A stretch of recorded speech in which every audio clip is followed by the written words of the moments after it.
Hello guys, आप सभी का वेलकम है गुरुकुल हब यूट्यूब चैनल पर। और आज मैं आपके लिए बहुत इंपॉर्टेंट वीडियो लेकर आया हूं उन सभी स्टूडेंट्स के लिए जो आरआरबी एनटीपीसी एग्जाम के अब रिजल्ट का वेट कर रहे हैं। एग्जाम तो कंप्लीट हो चुका है। अपनी लास्ट वीडियो में मैंने एक एवरेज कट ऑफ आपके सामने रखी थी और बताया था कि जोन वाइज कट ऑफ बनेगी और कट ऑफ में नॉर्मलाइजेशन का एक बहुत बड़ा अहम रोल रहेगा। लेकिन ये एक स्क्रीनिंग टेस्ट है, तो केवल एग्जाम पास करने से ही काम चल जाएगा। इसमें बहुत ज़्यादा आप एक्स्ट्रा मार्क्स लाते हैं तो उसका कोई बेनिफिट आपको आने वाली परीक्षा में सीधे तौर पर नहीं मिलेगा। एक इनडायरेक्टली बेनिफिट ये होता है कि अगर आप ज़्यादा मार्क्स लाते हैं तो ज़्यादा मार्क्स लाने का एक सिंपल सा रीज़न ये होता है कि आपकी अच्छी तैयारी है, और वो कहीं ना कहीं अच्छी तैयारी आपकी CBT 2 के लिए बहुत बड़ी हेल्पफुल साबित होगी। बट डायरेक्टली कोई बड़ा बेनिफिट यहां पर आपको नहीं होता। इस वीडियो में मैं आपको बताऊंगा कि आपके लिए जो आसान जोन ये है कौन सा है और मुश्किल जोन कौन सा है। साथ ही मैं ये बताऊंगा कि मैंने उस वीडियो में आपको 62 टू 65 के आसपास कट ऑफ सामने आपके रखी थी, और उसमें मैंने ये भी बताया था कि अगर आपके मार्क्स 55 हैं या 50 है 52 के आसपास भी आते हैं तो आप किस वजह से CBT फर्स्ट एग्जाम पास कर सकते हैं, आप सेफ हैं। क्लियर? तो चलिए वीडियो में आगे बढ़ते हैं, और वीडियो पसंद आती है तो लाइक जरूर से करें और शेयर जरूर से करें। देखिए, किसी भी तरह का दिमाग में आपके डाउट हो उससे पहले मैं क्लियर कर दूं। देखिए, ये जो कट ऑफ होती है जो हम आपके सामने रखते हैं, एक एनालिसिस, ये एक कुछ आंकड़ों पर आधारित होते हैं। एकदम सटीक कट ऑफ तो अभी मैं मानता हूं कि आरआरबी भी नहीं जानता कि उसको क्या कट ऑफ रखनी है, क्योंकि वो सब आपके मार्क्स पर ही डिपेंड करेगा। ठीक है, तो 1-2 मार्क्स का कट ऑफ ऊपर नीचे हो भी सकता है ना। तो वो हमारे हाथ में नहीं है, ना ही वो आरआरबी के हाथ में। वो सब हाथ में है तो वो सब आपके हाथ में है कि आपने जैसा परफॉर्मेंस दिया है उसी आधार पर आपकी कट ऑफ यहां पर बनती हुई दिखाई देगी। तो चलिए हम यहां पर आसान जोन और मुश्किल जोन पर आते हैं। लेकिन उससे पहले मैं बता दूं कि मैंने ये कहा था कि आपको कि अगर मार्क्स कम है तो किस वजह से आपका बनने का चांस यहां पर रहेगा। देखिए, रेलवे में नॉर्मलाइजेशन एक ऐसी चीज आ गई है जहां पर हमने लास्ट टाइम देखा था कि 40-40 जो ग्रुप डी का एग्जाम हुआ था कि 40-40 मार्क्स का वहां पर नॉर्मलाइजेशन स्टूडेंट्स को मिलता हुआ दिखा। इस बार आरआरबी ने क्या करा कि पेपर के लेवल में ज्यादा फर्क नहीं दिया है। मतलब इजी, मॉडरेट और टफ लेवल के पेपर में अगर हम देखें तो बामुश्किल 8 से 10 नंबर का गैप बनता दिखता है।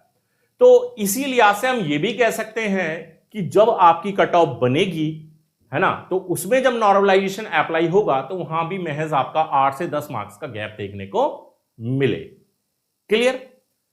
तो यही है कि अगर आपकी कट ऑफ 62 है ना, और आपके मार्क्स अगर 52 हैं या 54 हैं तो भी आपके, या 55 है तो भी आपके एग्जाम को पास करने की संभावना बन जाती है अगर आपका पेपर टफ लेवल का है।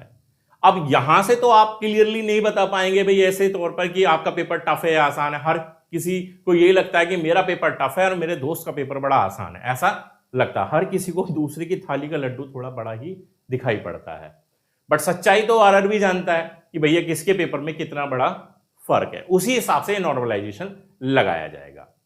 ठीक है, तो वही मेरा कहना है कि अगर आपका स्कोर 52 भी आ रहा है, 54 भी आ रहा है, 55 भी आ रहा है, किसकी बात कर रहा हूं मैं? अनरिजर्व कैटेगरी की बात कर रहा हूं। यहां पर ओबीसी, एससी, एसटी की मैंने बात नहीं की। उसमें उसी के हिसाब से जो भी भारत सरकार के नॉर्म्स है उसी के हिसाब से उसमें रिजर्वेशन दिया जाएगा और उसी से 1-1.5-2 नंबर का जो आपको बेनिफिट मिलेगा वो मिल जाएगा। मैं अनरिजर्व कैटेगरी की ही बात कर रहा हूं कि अगर 62 भी कट ऑफ है तो भी एक 52 मार्क्स वाला है या 54 या 53 मार्क्स वाला बच्चा पास हो जाएगा, क्योंकि अगर उसका पेपर थोड़ा सा टफ है ना। इजी पेपर वाले को इस स्थिति में कोई बड़ा बेनिफिट नहीं मिलता। कोई बड़ा क्या, बिल्कुल बेनिफिट नहीं मिलता। हां, थोड़ा मॉडरेट लेवल पेपर वाले को 2-3-4 नंबर का यहां पर फायदा मिल जाएगा। लेकिन इजी पेपर है और आप ये सोचे कि नॉर्मलाइजेशन होगा और मेरे मार्क्स बहुत ज्यादा बढ़ जाएंगे, तो ऐसा बिल्कुल भी ना सोचें। ठीक है, जितने आपके मार्क्स है बस उतने ही सेफ हो जाएं, यही आपके लिए सबसे बड़ी बात रहेगी। क्लियर? ये पॉइंट आपका क्लियर हुआ कि आपका कम मार्क्स पर भी सिलेक्शन पॉसिबल है। अब हम बात करें कि आसान जोन और मुश्किल जोन। ठीक है, तो हम आगे बढ़ते हैं। तो देखिए यहां पर मैंने दो जोन लिए, एक इलाहाबाद जोन लिया, एक अहमदाबाद जोन लिया। ये रैंडमली मैंने दो जोन उठाए हैं, इसके पीछे मैंने कोई बहुत बड़ा साइकोलॉजी नहीं लगाई कि मैंने कौन कौन से जोन लिए। मैंने एक रफली एक आइडिया देखा कि यहां पर जो इलाहाबाद जोन है उसमें 18,44,849 स्टूडेंट ने अपीयर किया है, और जबकि वैकेंसीज हैं यहां पर 4,030। वहीं एक अहमदाबाद जोन है जहां पर 4,69,317 जो स्टूडेंट है वो अपीयर हुए हैं, और वैकेंसीज है महज 1,024। अब इलाहाबाद जोन में इतने स्टूडेंट अपीयर होने का कारण क्या है? क्योंकि जो इलाहाबाद जोन है वो हमारा जो हिंदी पट्टी वाले जो स्टूडेंट है, हिंदी पट्टी आप समझ रहे हैं, जो हमारा उत्तर भारत है, उनके माइंड में इलाहाबाद जोन की ज्यादा वैल्यू, मतलब वो इलाहाबाद जोन की तरफ ज्यादा भरोसा जताते हैं और उस जोन से अप्लाई कर देते हैं। रेलवे या किसी भी सरकारी नौकरी वाले कॉम्पिटिटिव एग्जाम की बात करूं तो हमारे जो उत्तर भारत है उसमें सरकारी नौकरी का क्रेज ज्यादा है मुकाबले साउथ के जितने भी, दक्षिण भारत के जितने भी जोन है उनके मुकाबले। ठीक है, आप किसी भी जोन को उठाकर देख लीजिए, उसमें आपको कंपटीशन ज्यादा मिलेगा, क्योंकि यहां पर सरकारी नौकरी का जो अभ्यर्थी हैं उनके बीच में रुझान ज्यादा होता है। तो इसीलिए यहां पर अपीयर होने वाले ज्यादा हैं और यहां पर अपीयर होने वाले कम हैं। ठीक है, यहां पर अगर लगभग देखें तो 4,000 के आसपास, 4 गुना के आसपास वैकेंसी, लगभग इसका 4 गुना हो रही है, और यहां भी अगर देखें तो ये भी लगभग 4 गुना ही हो रही है। तो ये जो कैलकुलेशन हम जो दिमाग में ला रहे हैं कि कितने बच्चे अपीयर हो रहे हैं किस जगह से और कितने वहां पर वैकेंसीज हैं, तो ये तो निराधार गलत है।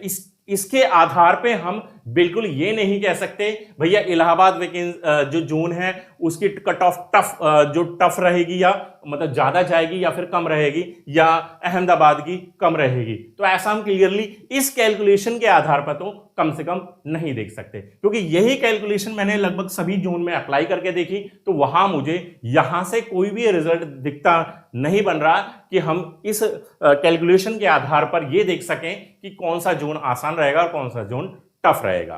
अब टफ या आसान की जो मैंने बात कही है, तो अगर वो पॉसिबल है तो किस सेंस में पॉसिबल है, कितना बड़ा फर्क यहां पर रहेगा। देखिए, अगर मैं यहां पर आपसे कहूं टफ और इजी जोन की बात करूं तो यहां पर जो है बहुत बड़ा कट ऑफ में गैप नहीं देखने को मिलेगा।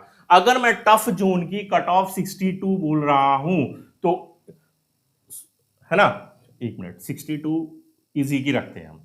इजी जोन की अगर 62 कट ऑफ रहती है तो टफ जोन की बामुश्किल 57-58 के अप्रोक्स रहेगी, मतलब वही 4-5 नंबर का गैप आपको देखने को मिलेगा। बहुत बड़ा अंतर नहीं मिलेगा कि आपको 10 नंबर, 15 नंबर या 20 नंबर का बहुत बड़ा गैप यहां पर देखने को मिल जाए, है ना। तो अब थोड़ा सा हम देख लेते हैं बारीकी पॉइंट कि हमने अगर टॉप जोन यानी कि जिनमें सिलेक्शन लेना थोड़ा सा आसान है, तो वो इजी है। क्यों है? कौन कौन से हैं? एक बेंगलोर है, एक चेन्नई है, एक मुंबई है, एक सिकंदराबाद है, और एक एडिशनली इसमें जम्मू कश्मीर को मैंने ऐड किया।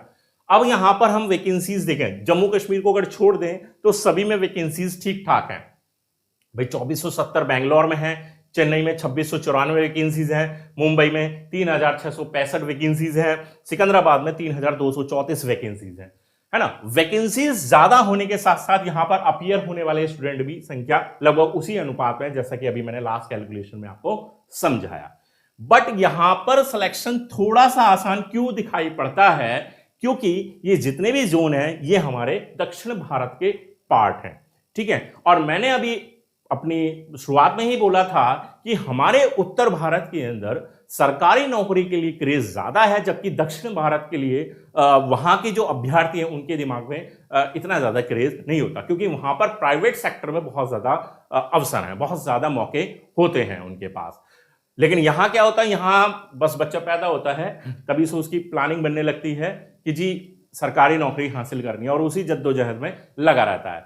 तो यहां पर आपको कंपेयर टू नॉर्थ की जितने भी जोन है उनके मुकाबले यहां पर कट ऑफ में थोड़ा सा फायदा होता मिलेगा। तो ये मेरे फेवरेट 4 जोन, और एडिशनल मैंने इसमें जम्मू कश्मीर को जोड़ दिया है, ठीक है, 898, क्योंकि ये भी मुझे लगता है कि यहाँ का भी कट ऑफ अन्य जोन के मुकाबले 1, 2, 1.5, 2, 3 नंबर तक भी कम देखने को मिल जाएगा। ठीक है, तो ये मेरे फेवरेट 4 जोन जहां पर कट ऑफ थोड़ी सी आसान हो सकती है। अब थोड़ा टफ की तरफ चले, तो टफ में तो बाकी सारे आते ही आते हैं, लेकिन थोड़ा सा ज्यादा टफ की अगर बात करूं तो भैया भुवनेश्वर 498 वैकेंसीज है मात्र। चंडीगढ़ में अच्छी खासी वैकेंसीज है लेकिन क्रेज उतना ही ज्यादा है। इलाहाबाद यहां पर है, टफ में आएगा इलाहाबाद, जहां पर थोड़ा सा मुश्किल है क्योंकि कट ऑफ वहां पर सबसे टॉप लेवल पर रहती है। जितनी वैकेंसीज ज्यादा हैं उतने ही अपीयर ज्यादा हैं, लेकिन कट ऑफ वहां पर टॉप लेवल पर रहती है। जितने भी क्रीम वाले बच्चे होते हैं ना वो जाके इलाहाबाद में एग्जाम दे देते हैं। मुजफ्फरपुर 329 वैकेंसीज। पटना गढ़ है भैया, बिहारियों का गढ़ है, और एक बिहारी सब पे भारी, समझ रहे हो ना। पढ़ने में टॉप लेवल के बच्चे मुजफ्फरपुर पटना मिलेंगे तो कहां किसी को टिकने देंगे, समझ रहे हैं ना। तो ये वो 5 जोन हो जाते हैं जहां पे कट ऑफ में आपको थोड़ा सा अपर लेवल देखने को मिलेगा। क्लियर हुआ आपका डाउट?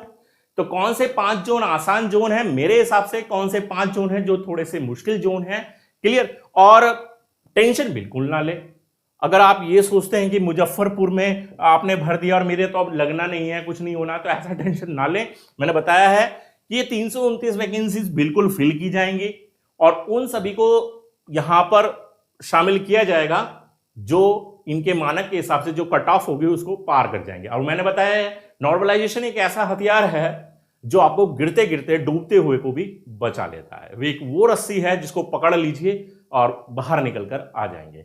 ठीक है, हालांकि वो आपके हाथ में नहीं है नॉर्मलाइजेशन, क्योंकि ये तो सब आरआरबी है कि आरआरबी ने कैसा पेपर सेट किया और आप किस शिफ्ट में कौन सी डेट में पेपर देने गए हैं, ये तो सब लक बाई चांस चीजें चलती हैं। ठीक है, तो ये था आज की पूरी वीडियो का पूरा एनालिसिस जो मैंने आपके सामने रखा है कि किस तरह से कट ऑफ बनेगी और किस तरह से आपको फायदा मिलेगा और कौन कौन से जोन में आप यहां पर आसान और मुश्किल का अनुभव करेंगे। ठीक है, तो आज वीडियो में बस इतना ही था। वीडियो पसंद आ गई वीडियो को लाइक कर दीजिए, शेयर कर दीजिए दोस्तों के साथ। चैनल को सब्सक्राइब नहीं किया चैनल को सब्सक्राइब कर दीजिए, आपका अपना चैनल, और बेल आइकन जरूर प्रेस कर देना ऑल नोटिफिकेशन के साथ, ताकि हर वीडियो का नोटिफिकेशन टाइम से आपको मिलता रहे। मिलते हैं नेक्स्ट वीडियो में, तब तक के लिए बाय, थैंक यू।